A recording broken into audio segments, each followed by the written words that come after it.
stick. Tell your bitch I see my high stitch. Midnight the black, I'm that side. Yeah, I connect with it, taking you drop. Quick, I can go don't know that op. Shit, swim with the half jokingly say it's like some universal shit, you know? Because I used to go by Motive back in the day when I used to make more like 90s lo-fi boom bap style rap. Motive was definitely like a fitting name for that like era of like, you know, when I was doing my shit in the early stages. One day I was at work, back when I worked a job, and I was daydreaming. I don't know, I wasn't really thinking about shit. And then randomly, Kamiyada, like the full name, popped up in my head. And I was just like, what the fuck? Like, first thing I do, go to Google, type in Kamiyada, nothing come up. I do Kami and Yada separate. Kami means to be spiritual, like as a god, you know, in Japanese. And then Yada in Hebrew means to be known. So together it's like spiritually known. And I was like, damn, that's kind of sick, you know? Like that's pretty fire. I used to go by like different names, like different like alterations with like Kamiyada Mayonaka and like Kamiyada this, Kamiyada that. And then finally I just settled with Kamiyada Plus for like 4 progression and yeah, bro, it just stuck. So yeah. It's the essence of Kami, yo, that's where it came from. Yeah, pretty much, like as far as I can remember, I was just always like headed in that direction because even as a kid, I was definitely like, you know, one that struggled with like ADHD. It just wasn't diagnosed until well on later in my years when I got older and shit. The things that I would focus on is stuff that piqued my interest. And it was like, you know, the run-of-the-mill shit as a kid, going outside, riding your bike, you know, little like artistic shit, expressive shit, or like just being curious about things. And often my curiosity got me in bad trouble. Like I'd be curious about all the wrong shit. Like, you know, I'd be at school, I'd be like, damn, I wonder what my teacher keep inside her desk or inside her purse. And I just start stealing shit, you know, just out of pique curiosity. So I was always punished as a kid. But music always was like a thing for me. Like my family grew up, you know, like raised me on like salsa Hispanic music because my whole family speaks Spanish. I'm like the only one that doesn't, besides my sister. Besides that, they all bump reggae. And reggae and patois is like the thing that I can understand. Initially, I wanted to be a reggae artist, and then eventually I found all these other crazy hip hop artists, one specifically being like Lil Wayne. But the turning point was when I found a Kanye West CD randomly outside of my house, like one summer. Like it was a college dropout, so I was probably like 5 or 6 or some shit at the time. Maybe I have the ages mixed up, but either way I was young as fuck. Someone threw the CD out of their car. And it was just sitting in the middle of the street out from my crib. Take it inside, it got fucking buffalo stains and grease stains on it. Like this motherfucker was just lathering it in fucking like Popeye sauce or some shit. I wash it off, I throw it in a boombox, and the first thing I hear is like the intro skit. And I'm playing through all these songs and I'm like, damn, these songs is hard. And then I hear fucking Workout playing and Slow Jams with Jamie Foxx. And I was like, oh, I heard this song before somewhere. I don't remember where, but I was like, damn, this shit's hard. And I listened to that album every day for like the next 2 years before bed. That was my bedtime ritual. Like, I could not sleep unless I was listening to College Dropout. So from that point on, with like listening to Lil Wayne, listening to Kanye, I was like, okay, now I want to do this rap shit. Because initially I wanted to do become like a reggae artist, but I was like, I don't live in no fucking Jamaica, so how the fuck am I gonna make that work? Extremely important. Like that's really how it all started, really. So I was like, like Public Enemy, like Wu-Tang and like Cypress Hill, like the classic dudes. After like that whole wave, I'd say when Odd Future came out. And even now, like not to say like I was like the biggest Odd Future fan, because like I wasn't personally, but I thought it was sick as fuck how it was just like all these young kids, not too much older than me, basically just coming together and saying like, yo, we just gonna like do whatever the fuck we want as a group, which was crazy. And like, the world saw that shit. They had all these vlogs, like they'd just be walking around like Los Angeles. At the time when I was watching all this shit, I hadn't even been to LA yet. So I'm like, bro, what the fuck? Like this shit's crazy. Like these dudes just skate and scream and like make angry ass, angsty ass music and say whatever the fuck they want, do whatever the fuck they want. And they just like, put it on like a worldview scale to where you can watch the shit. And I was like, damn, bro, like, fuck, I wish me and my niggas were like doing shit like this. Like, this is dope. And I tried to start some shit like that in my city with like the homies, but they only took it serious like, you know, to an extent, you know, on a surface level. So then I had to look inward. That's when I found out about SoundCloud. I found out about SoundCloud through an Earl Sweatshirt fan page. And they post like a Bobby Raps, a Spooky Black song. Heard the song's fire.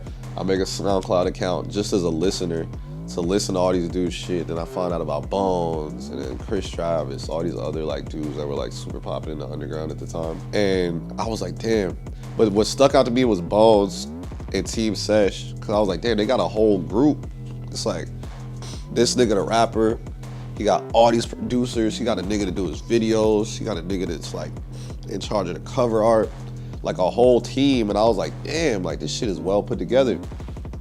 But I was like, how the fuck am I gonna get that shit? So I started like going out and just looking around SoundCloud, snooping and like finding random artists that had potential that were like fire. And I was like, damn, I'm sure like over time, like this motherfucker could like pop off, you know? But we at the same point right now. So I hit him up, I was like, yo, I'm starting this collective. Let's get shit popping together. Like, let's see what happens. I meet my homie Virus, who stays out in the UK. And initially he would just like remix my songs and shit. Bro ended up producing for Bones, remixed one of my songs, it pops off. And then I'm like, damn, we got this thing going. I was like, fuck, we need a name for this shit. And I'm watching an episode of Are You Afraid of the Dark from Nickelodeon, and boom. In the clip, he says Midnight Society. I'm like, oh, Midnight Society, fire. Take that, cut it into a tag, make that the fucking group name, and boom, we start like this movement and it gained traction. I'm like, damn, now we like a little boy band, you know? Because after we had all these artists in there, like, I started to notice that people kind of just would look at us and be like, oh, I can pick, you know, who relates to me the most. And that shit is still important even to this day. You know, all of us at Midnight do our own thing. We still live together, we still mad close, still tour, we still do all kinds of shit together, like we still a group. Yeah, I was just like, yo, like the Titan shit in this industry shit is just like, boom, if you can make a sick group that works well together, got chemistry, the fucking possibilities is like endless at the end of the day. So that shit is definitely important, I think, still to this day, like the industry, like probably even more stronger than just having one solo artist. There's probably more money in being a solo artist, you know, because it's just going to one person. But I mean, it's lit, bro. Imagine like fucking touring and like having a whole crazy ass career with like your best friends. Like, who the fuck doesn't want that at the end of the day? So yeah, I think that shit's mad important still, for sure.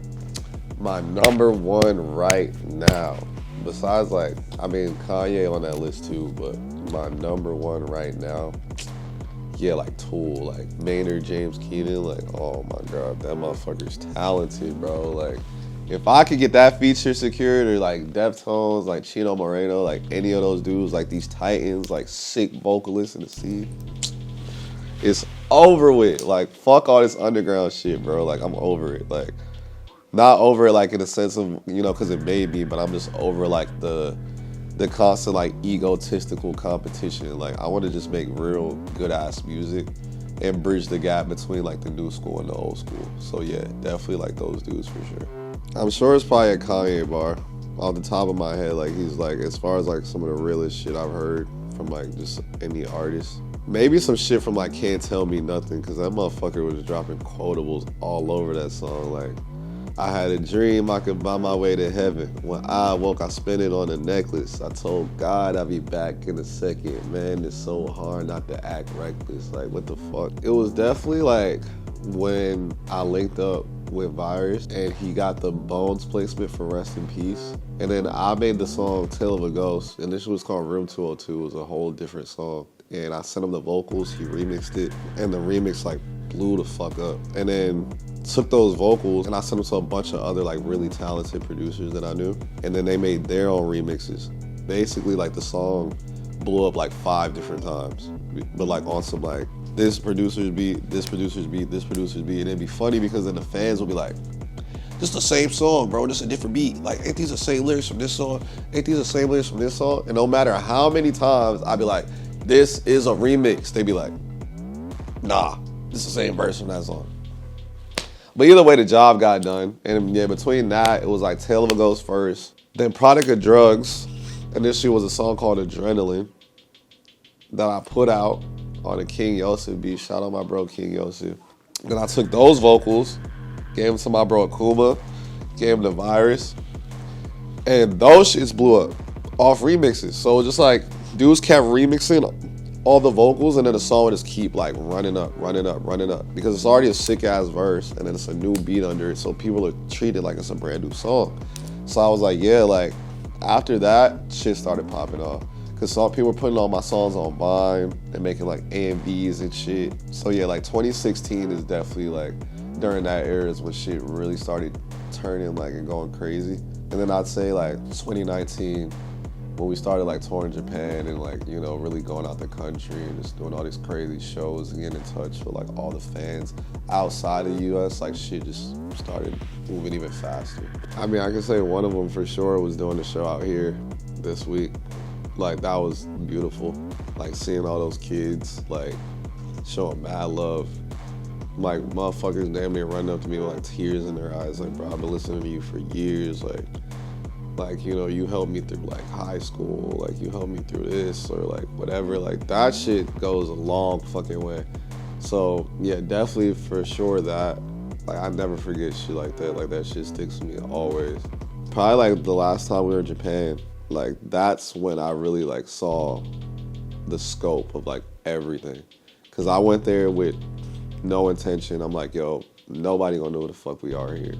Show probably gonna be like okay at best, you know, cause I'm like, I ain't never been to Japan. I don't speak no Japanese. I don't really even, at the time I didn't even have no Japanese friends. So I'm like, no way these kids are gonna know who the fuck we are. Get there, the show sells out. Everything's crazy, everything's moving fast. People stopping me in the streets, like, don't even speak English, and they like showing me my album cover on their phone and shit. And I'm like, yo, this shit like really expands way farther than we could have ever imagined. Because people just see like all this music shit, all this number shit on the surface level. But like music travels. Like people don't understand that song that you post that hit, whether it's 500K streams or 500K plays to 1 million plays, whatever.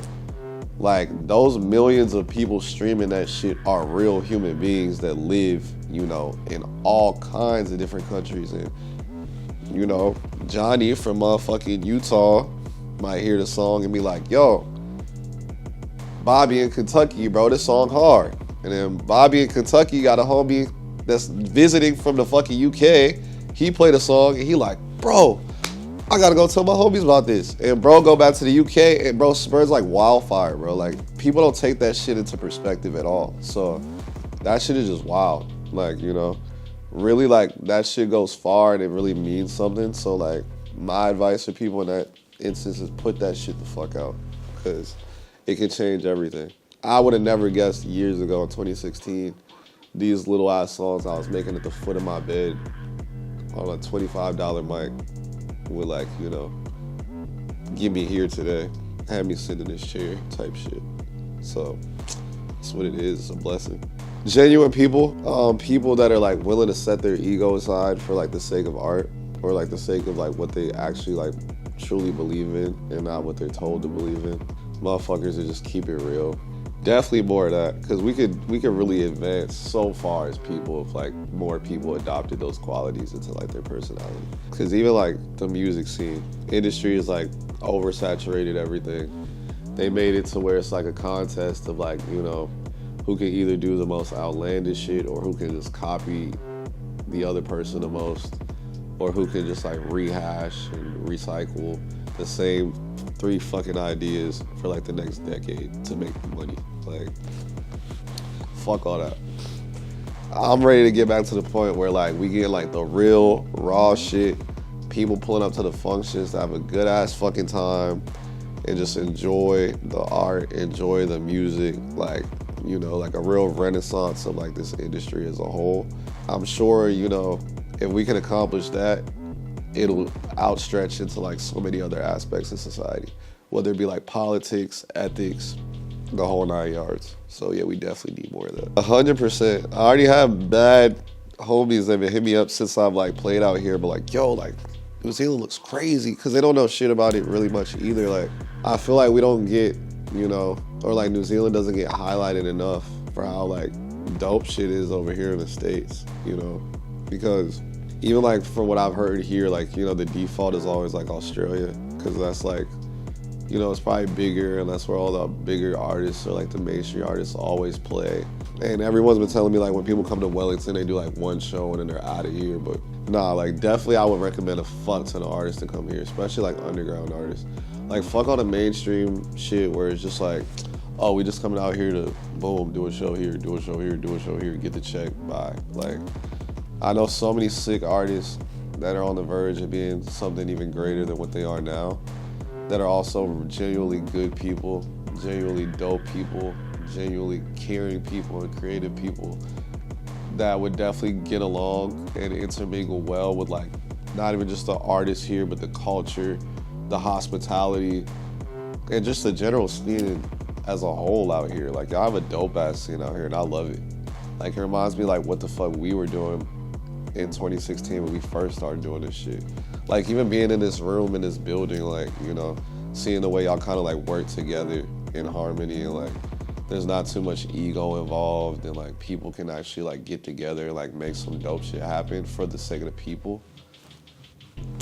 Like that's a recipe for like nothing but success and good vibes. So yeah, 100% would recommend anyone, any artist from the States, not just from the States, from even like Asian countries, anywhere else that, you know, may not know enough about you guys. Like I definitely recommend that they come over here and do shows and like get tapped in for sure. And also I'd recommend the same for like, you know, New Zealand artists to come to the States and get tapped in, because we love y'all over there.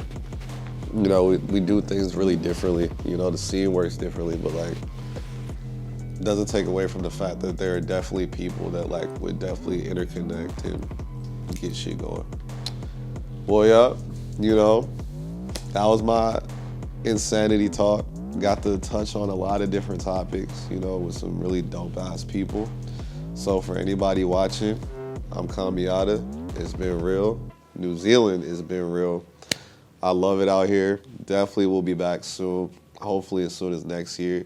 And we can run another one of these and, you know, get shit popping again.